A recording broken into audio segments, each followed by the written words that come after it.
Dunia mengenal Nazi dan Holocaust sebagai simbol kekejaman Perang Dunia II. Tapi jauh di timur, tersembunyi di balik tembok markas rahasia Jepang, sejarah mencatat salah satu eksperimen paling mengerikan terhadap manusia. Sebuah kisah kelam yang tak banyak diceritakan. Ini adalah kisah Unit 731. Tahun 1931, Jepang menginvasi wilayah Manchuria, Tiongkok, dan mulai membentuk kekuatan militer besar di kawasan itu. Di balik ambisi ekspansi ini, tersembunyi proyek rahasia yang mengerikan, Unit 731. Dipimpin oleh Dr. Shiro Ishii, seorang perwira medis ambisius, unit ini didirikan dengan dalih sebagai laboratorium riset penyakit dan pengembangan vaksin. Tapi kebenarannya jauh lebih gelap. Di markas besar mereka di Harbin, Manchuria, ribuan tahanan ditahan untuk satu tujuan, menjadi bahan eksperimen. Mereka disebut Maruta, yang berarti log atau batang kayu. Istilah yang merendahkan, seolah mereka bukan manusia. Para tahanan, pria, wanita, bahkan anak-anak, menjalani operasi tanpa anestesi. Organ tubuh mereka diambil saat mereka masih hidup, agar ilmuwan bisa mengamati proses biologis secara langsung. Beberapa dibekukan hidup-hidup, lalu dibiarkan mencair untuk mempelajari efek hipotermia.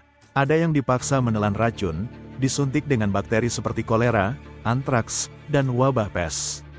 Tujuan mereka sederhana, mengetahui bagaimana manusia mati, dalam berbagai kondisi.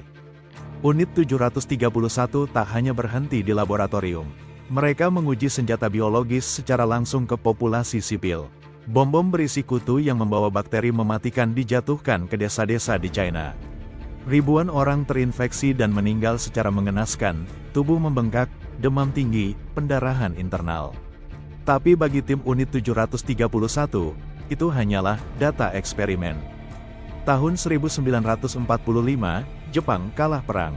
Tapi sebelum pasukan sekutu tiba, markas Unit 731 dibakar habis.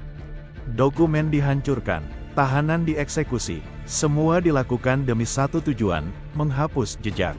Dunia nyaris tak tahu apa yang sebenarnya terjadi, sampai jauh bertahun-tahun kemudian. Tapi yang paling mengejutkan bukan hanya kekejaman eksperimen itu, melainkan kenyataan bahwa Shiro Ishii dan para ilmuwannya tidak pernah diadili.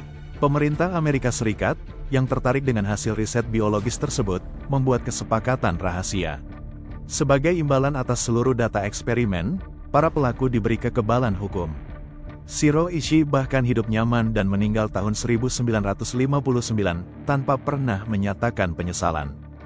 Hari ini, sebagian dari fasilitas Unit 731 telah dijadikan museum. Tapi banyak orang Jepang sendiri yang tidak pernah mendengar nama itu. Pemerintah Jepang belum memberikan permintaan maaf resmi kepada korban. Sementara generasi korban terus hidup, dengan luka yang tak pernah sembuh. Unit 731 adalah salah satu bab tergelap dalam sejarah umat manusia. Kisah seperti ini bukan sekadar cerita sejarah, tapi peringatan, bahwa dalam nama sains, militer, dan negara, manusia bisa kehilangan akal sehat dan rasa kemanusiaannya. Di Kibe Media, kami akan terus mengangkat sisi tergelap sejarah dunia. Satu negara, satu kisah kelam, satu jejak masa lalu yang tak boleh dilupakan. Pause sejenak. Terima kasih telah menonton. Klik like, subscribe, dan aktifkan lonceng notifikasi untuk mendengar lebih banyak cerita kelam dari berbagai penjuru dunia.